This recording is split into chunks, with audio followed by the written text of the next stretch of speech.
Alors bonjour à tous. Qu'est-ce que c'est que ce titre? Un champion du monde d'échecs vétéran? Un entraîneur de Carlsen? Un maire sénateur? Alors je vous explique. La mairie d'Asnières, en partenariat avec le club d'échecs d'Asnières, organise chaque année un tournoi des élus des maires d'Île-de-France avec des promoteurs immobiliers. Et donc, ça réunit tout ce petit monde autour d'un tournoi d'échecs.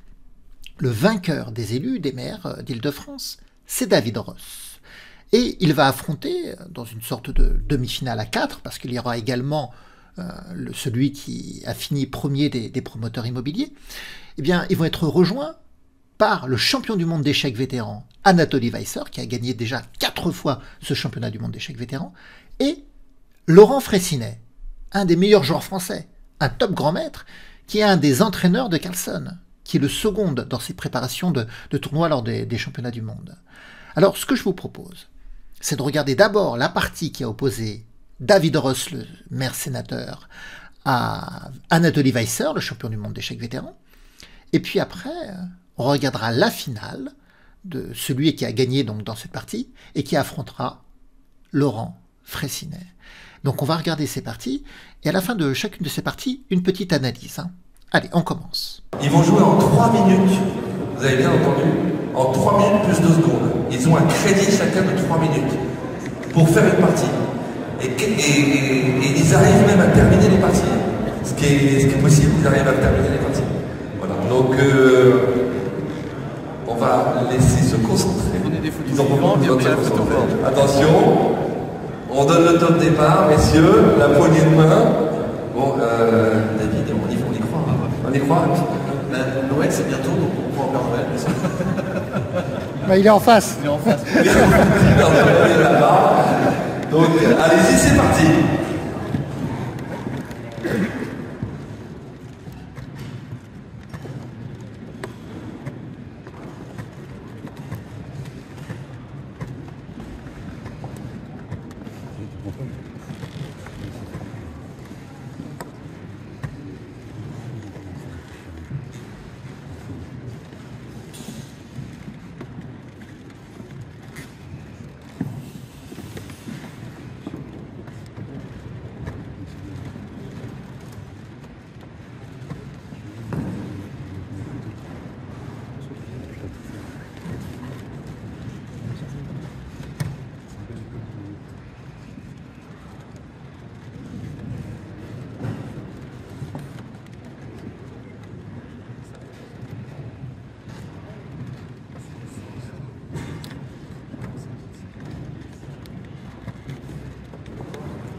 Alors vous venez d'assister à la victoire d'Anatoly Weiser dans cette demi-finale.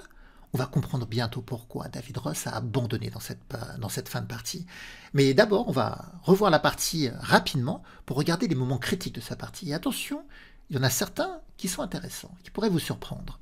Donc David Ross a ouvert avec le pion roi, E4, C5 la défense sicilienne, cavalier C3, cavalier C6 et G3 avec la volonté de mettre le fou en G2. Vous voyez que David Ross joue une variante fermée contre la défense sicilienne. C'est d'ailleurs sa variante favorite lorsqu'il affronte la défense sicilienne.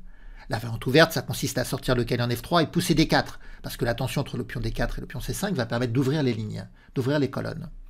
Mais lorsqu'on ne recherche pas la poussée D4, on est dans la variante fermée. Alors, Anatoly Weiser joue de même, il joue G6, D3, les fous se mettent en fianchetto, et D6. Et David Ross prend l'espace à l'aile roi, il joue F4. Contre-attaque centrale avec E5, cavalier F3, cavalier F6, les deux joueurs vont maintenant roquer, et là David Ross joue H3. Moment choisi par Anatoly Weiser pour prendre en F4, et après la reprise du fou, Anatoly Weiser joue cavalier H5. Il cherche à éliminer le précieux fou de case noire de David Ross, parce que le cavalier attaque le fou en F4, et le cavalier est en train de dire au fou en F4 que s'il bouge, il y aura le pion G3 qui pourrait être capturé. Alors c'est vrai qu'on peut s'intéresser à fou G5 quand même, parce que là le fou attaque la dame, donc ça ne laisse pas le temps au cavalier de prendre en G3. Mais ça rentrerait dans une variante compliquée, qui n'a pas été jouée d'ailleurs par David Ross, parce que les noirs pourraient chercher à jouer F6 pour enfermer le fou, et fou H4, G5, le fou est enfermé, on se dit bon bah on perd une pièce. En réalité pas vraiment, on perd pas vraiment la pièce, parce que le cavalier H5, lui, est au bord. Et on dit souvent un cavalier bord, cavalier mort. Parce qu'un cavalier au bord, c'est un cavalier qui n'a pas beaucoup de cases. D'ailleurs, il n'a aucune case de retrait. Et donc David Ross pourrait, par exemple, jouer cavalier D2 pour libérer la dame et contre-attaquer sur le cavalier noir. Ça donnerait une partie assez chaotique, une position assez chaotique d'ailleurs. Donc dans la partie, en tout cas, c'est pas fou G5 qui a été joué. David Ross accepte le troc du cavalier contre son fou de case noire, il s'y sent contraint et il joue dame D2. Cavalier D4 est joué. Pour l'instant, Anatoly Weiser ne s'est pas empressé à prendre le fou, mais il va le prendre au coup d'après. Cavalier D5, joué par David Ross. Cavalier prend F4. Pion prend F4. Et fou aussi, avec cette menace, peut-être de prendre ce cavalier pour que les blancs reprennent et que ça double les pions blancs, que ça dégrade la structure de pion des blancs. C'est pourquoi David Ross se retire. Mais en se retirant, il va laisser la possibilité aux noirs de gagner un pion. Regardez les noirs, ils ont la paire de fous braquée vers l'aile dame. Et donc le cavalier D4 va prendre le cavalier en F3 sur échec, ça fait un échange. Il faut reprendre de la tour et non pas du fou, parce que le fou doit rester en protection du pion en H3 qui est ciblé, donc tour prend. Et maintenant, fou prend B2. Les noirs gagnent un premier pion, ils déstabilisent la tour pour ensuite gagner un deuxième pion. Ça va être très intéressant d'ailleurs. Tour B1 de David Ross qui contre-attaque sur la colonne B avec en ligne de mire le pion B7. Donc le fou se retire. David Ross se rattrape avec la prise en B7, il se rembourse. Et là, fou prend A2. Ça, c'est un moment critique qui demande votre attention. Parce que les noirs viennent de gagner un pion. Ce qui leur octroie, par le fait, un pion passé en A7. Un pion passé aux échecs, c'est un pion qui ne pourra pas être entravé dans son avance par un pion de l'adversaire. Et les blancs n'ont plus de pion sur la colonne A ou sur la colonne B pour gérer l'avance du pion A5. Du pion A7, par exemple, qui pourrait venir en A5, en A4, en A3, en A2, puis qui pourrait chercher à se promouvoir. Vous voyez, donc le pion A7, il a un moteur derrière lui, la tour A8, qui est là pour pousser, pour appuyer l'avance de ce pion. Et pourtant, c'est pas si clair. Parce que David Ross, ici, il a une possibilité qu'il n'a pas vue, mais qui est intéressante à jouer. Là, voyez-vous. Je vous invite à mettre la vidéo sur pause pour essayer de la trouver. A tout de suite. Alors, vous l'avez vu? C'est vrai que les noirs sont venus gagner un pion. Mais ils sont venus entrer. Ils sont entrés dans la position blanche. Et lorsque vous entrez dans la position adverse, il faut toujours vérifier la capacité à en sortir. Et là, on pourrait jouer C4. Pour empêcher le fou de sortir, de rentrer chez lui. Entrée gratuite, sortie payante. Parce que là, le fou est attaqué par la dame. L'avance du pion C4 permet de délivrer l'attaque de la dame sur le fou, et le fou ne peut pas repartir chez lui. Donc ça, c'est un coup intéressant, C4. Un très bon coup. Mais malheureusement, David Ross ne le voit pas, et il est dans son objectif d'attaque à l'aile roi. Il pousse F5. Donc il y a une prise en F5. On ne peut pas reprendre du cavalier parce qu'il y a un clouage, donc c'est une reprise de la tour. Le fou rentre à la maison en attaquant la tour qui va en H5, qui va cibler la faiblesse du pion isolé H7. Dame F6, Anatoly Weisser sent que c'est important de venir un peu solidifier, renforcer son aile roi. Roi H1 pour déclouer le cavalier, pour que le cavalier puisse participer à l'attaque. Dame F4 avec cette idée de clouer le cavalier blanc, pour provoquer l'échange des dames. C'est vrai que là c'est inconfortable. En plus, le fou pourrait revenir également en E5, menacer des dames H2 mat. Donc David Ross joue cavalier C4, il protège sa dame et propose l'échange des dames. Et échange de dames qui va être accepté, proposition qui va être acceptée, dame prend, cavalier prend. Et tour FB8. Et là on voit qu'Anatoly Weisser dans la vidéo, il reprend la dame qui avait été capturée qui avait été échangée plus tôt dans la partie. Anatoly Weisser reprend la dame et la remet près de lui. Il montre psychologiquement à David Ross que c'est lui qui va gagner cette partie, qui va avoir besoin de la dame parce qu'il va en refaire une.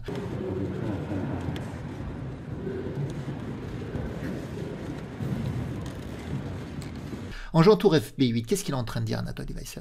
Il dit, bon, la tour B7 va se faire échanger, et le pion A est un pion passé qui a la voie libre pour aller à la promotion, soutenu d'ailleurs par la paire de fous. Donc Anatoly Weisser se voit gagner. C'est vrai qu'il est gagnant, mais David Ross va vendre chèrement sa peau. Regardez. Donc il y a eu un échange des tours, tour prend. Et là, très joli coup, E5. Ça, j'ai aimé ce coup. Ça, c'est un bon coup. Alors évidemment, le pion est perdu. Mais l'idée, c'est de libérer la case E4. Pour le fou comme pour le cavalier. Donc c'est un sacrifice de libération. On libère la case E4. Donc il y a eu une prise en E5. D'ailleurs, on voit dans la vidéo qu'Anatoly Weisser hésite et tout, mais il finit par prendre le pion E5 avec son pion. Et fou E4, et vous voyez, ça va attaquer le pion H7. Donc David Ross va se rembourser et va trouver un peu d'activité. La tour vient en B2 attaquer le pion C2. Et le cavalier derrière. Cavalier F3. Tour prend C2. Fou prend H7 échec. Roi F8. Cavalier prend E5, soutenu par la tour. A5, donc Anatoly Weisser, il a compris que son pion filait à dame. Cavalier C6, attaque le pion qui continue à avancer. Et tour G5, avec un moment amusant finalement. David Ross menace mat en G8, soutenu par le fou, et la case 7 est contrôlée par le cavalier. Ça menace mat. Et là, Anatoly Weisser, il prend du temps quand même. Hein. Il joue pas trop vite. Il ne méprise pas cette menace de mat, il va chercher comment parer cette menace, et il joue F6. Et là, on voit la main de David Ross qui prend la tour et qui s'apprêtait à jouer tour G8. Et il se rend compte que la poussée du pion en F6 libère la diagonale du fou qui contrôle la cage G8.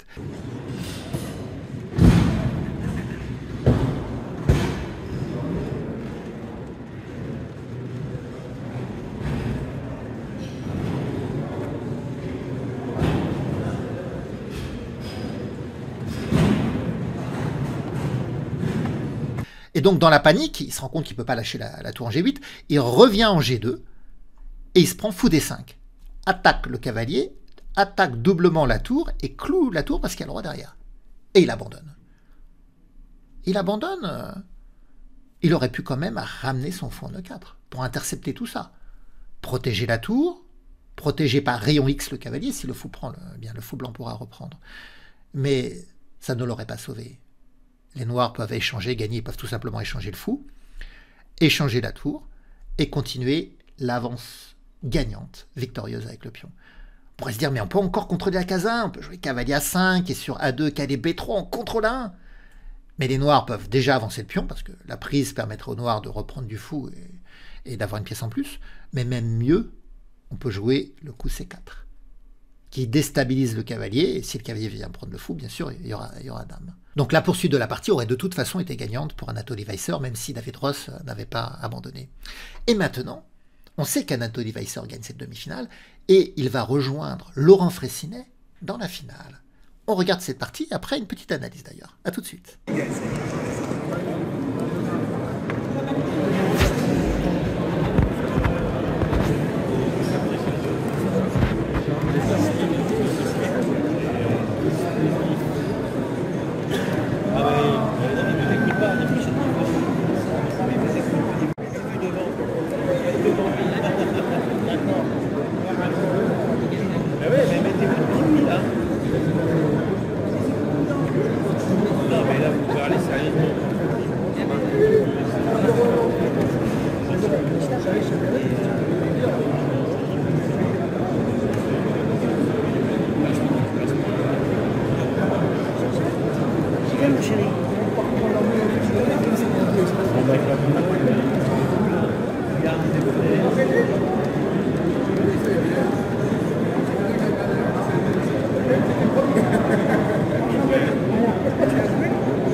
vous avez vu la victoire finale de Laurent Fraissinet, bravo à lui, et regardons un petit peu les moments clés de cette partie. Il y a eu D4, joué par Anatoly Weisser. Laurent Fraissinet a joué cavalier F6, C4, E6, cavalier C3, D5, un échange en D5, le fou vient en G5, clouer le cavalier, mais fou E7, on se décloue, E3, fou G4, attaque la dame qui vient en B3, contre-attaque sur le pion B7. Et là, un premier moment critique dans la partie, cavalier D7 joué. Donc Laurent Fraissinet, il offre le pion B7, il lui dit vas-y, prends le pion B7. Et Anatoly Weisser, il prend pas. Il subodore le piège. Et il va jouer fou D3. S'il avait pris en B7, qu'aurait-il pu se passer? Tour B8, par exemple, pour contre-attaquer sur la colonne B. Les blancs peuvent prendre en A7, tour prend B2. Et ça ressemble à la partie précédente avec inversion de la position, dans laquelle Anatoly Weisser, dans la partie précédente, avait un pion passé sur la colonne A. Et là, il aurait eu également, dans cette variante, un pion passé sur la colonne A. Pareil. Mais là, il ne l'a pas voulu. Il l'a bien voulu contre David Ross, mais il ne l'a pas voulu contre Laurent Fraissinet. Parce que là, c'est différent quand même. Les blancs sont mal développés. La prise en B2 vient retirer la défense du cavalier. Maintenant, les noirs pourraient chercher, par exemple, à jouer fou B4, à aller clouer ce cavalier, à aller l'attaquer. Difficile de le défendre par des coups comme cavalier E2 parce que le fou pourrait s'échanger. Les noirs sont un peu mieux développés. La tour en B2, ici, sur la deuxième rangée, elle est très embêtante.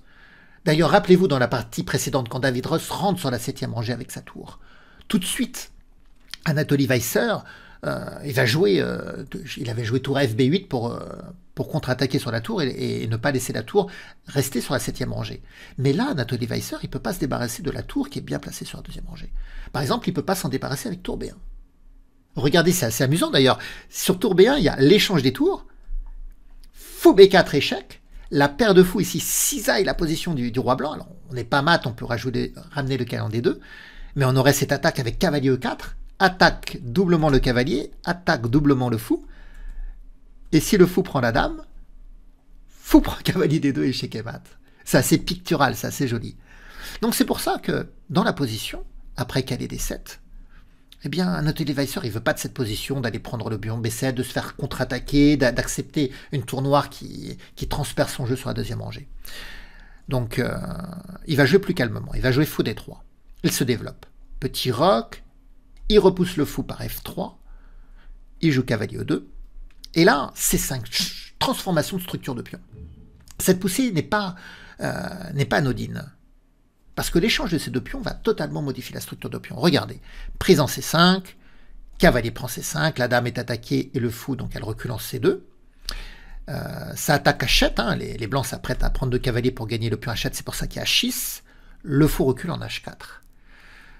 Et là, qu'est-ce qu'on peut dire? On peut dire que sur la colonne D, les blancs ont obtenu la case D4 pour leur cavalier, ils finiront par y aller d'ailleurs, et la présence d'un pion isolé en D5. Pion isolé qui n'est pas faible, il est bien défendu. Hein.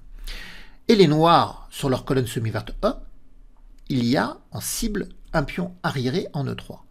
Donc le pion D5, le pion isolé et le pion E3 arriéré, situés sur des colonnes d'attaque, des colonnes semi-vertes, vont d'ailleurs tous les deux succomber dans cette partie. Les deux joueurs vont jouer les faiblesses sur les colonnes D et E.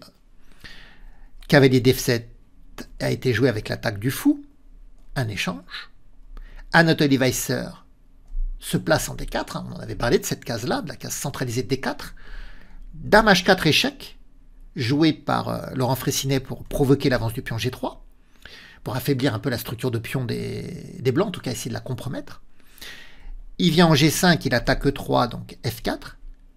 Et là, cavalier prend fou, échec. Donc dame prend. Il replace le cavalier en C5, hein, avec l'idée que si les blancs prennent la dame, il prend la dame sur échec. Donc les blancs reculent leur dame. Et Anatoly Weisser recule la sienne. Avec toujours en ligne de mire ce pion arriéré en E3. F5 est joué. F5 pour repousser le fou et affaiblir la protection du pion isolé.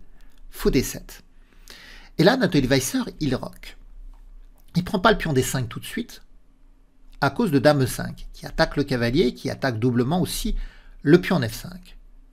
Impossible de protéger par E4, hein, ça perdrait en plus le cavalier en D4. Et le pion E4, ça n'est même pas assez protégé, il y a le cavalier aussi qui contrôle. Donc, Anatoly Weisser, il ne se presse pas, il ne prend pas en D5, il fait petit roc, La tour va protéger d'ailleurs le pion F. Fraissinet joue tour E8, il attaque le pion arrière E7. Cette fois-ci, Anatoly Weiser prend le pion isolé D5. Dame E5 est jouée pour attaquer le cavalier. Et là, l'erreur de la partie d'Anatoly Weiser. Il fallait revenir avec son cavalier en C3 et accepter que les noirs récupèrent le pion qu'ils avaient en moins en gagnant le pion arrière. Vous voyez qu'elle est C3, dame prend E3 échec, il aurait pu avoir l'échange des dames, dame prend, tour prend, et la position continue dans cet esprit. Mais c'est pas ce qu'il a joué. Anatoly Weiser, il a joué dame F3 pour protéger son cavalier et laisser le cavalier en D5 pour qu'il protège le pion de 3. Il veut rien rendre, Anatoly Weiser. Il veut rien rendre et en plus il va chercher peut-être à jouer F6 après, percuter le roc noir. Mais il n'avait pas vu peut-être cavalier E4. Très beaucoup de Laurent Fraissinet, la présence du cavalier E4 intercepte la défense de la dame sur le cavalier, donc on menace de manger le cavalier, mais en plus le cavalier E4 cherche la fourchette, venir en D2 pour attaquer dame et tour. Alors, Anatoly Weiser sauve son cavalier, mais il se prend la fourchette cavalier D2. Et à partir de là, il va y avoir des échanges, dame prend E3 échec, dame prend, tour prend, et on rentre en finale. Une finale dans laquelle Laurent Fraissinet a l'avantage de la qualité, c'est-à-dire l'avantage d'une tour sur une pièce légère, sur un cavalier. La suite de la partie va être très difficile pour Anatoly Weiser, mais qui va se battre comme un vieux lion jusqu'au bout. Il va jouer ici F6, fou H3, attaque sa tour, tour D1, tour A, E8, il va essayer de résister le maximum, roi F2, donc la tour est venue en E5, on prend G7, roi prend G7, tour D3, alors je défile la partie rapidement, fou F5 attaque la tour qui vient en F3, fou G6, H4, tour D8 attaque le cavalier, tour F4 défend, H5, G4, il cherche de l'activité, Anatoly Weiser, donc prise, tour H8 attaque le pion isolé, tour F4, A6, maintenant Laurent Fraissinet va être tout en contrôle, un cavalier F3 attaque la tour qui vient en F5, cherche l'échange des tours, cavalier D4 attaque le fou, roi F6 vient défendre, le pion H est toujours en danger, donc roi G3 vient le protéger. Tour D8, on essaie de déstabiliser le cavalier, cavalier F3, fou G6, roi F4, fou H5, cavalier E4 échec, roi G7, cavalier E5, fou G6. Alors, on est dans une partie très rapide. C'est une partie très rapide, il reste qu'une poignée de secondes aux deux joueurs, et la présence des cavaliers, il faut toujours s'en méfier. Même si Laurent Fraissinet a toujours l'avantage de la qualité, il faut toujours se méfier des cavaliers. Vous êtes pris tous des fourchettes, et moi je m'en suis pris des fourchettes sur toutes les cases de l'échiquier. Alors surtout quand on n'a pas beaucoup de temps. Mais il va être très vigilant, Laurent Fraissinet, et en plus Laurent Fraissinet dans la partie, vous l'avez vu, si vous regardez la pendule, il a toujours une avance au temps quand même. Donc cavalier G3, tour D4 échec, roi A3, tour prend H4, A3, donc là, Laurent Fraissinet avec sa tour, et on voit l'avantage de la tour qui est beaucoup plus mobile, rapide dans cette finale ouverte. Donc la tour va éliminer tous les pions en fait. Il fait son possible, Weiser, pour éviter la perte de tous ses pions, mais c'est trop dur.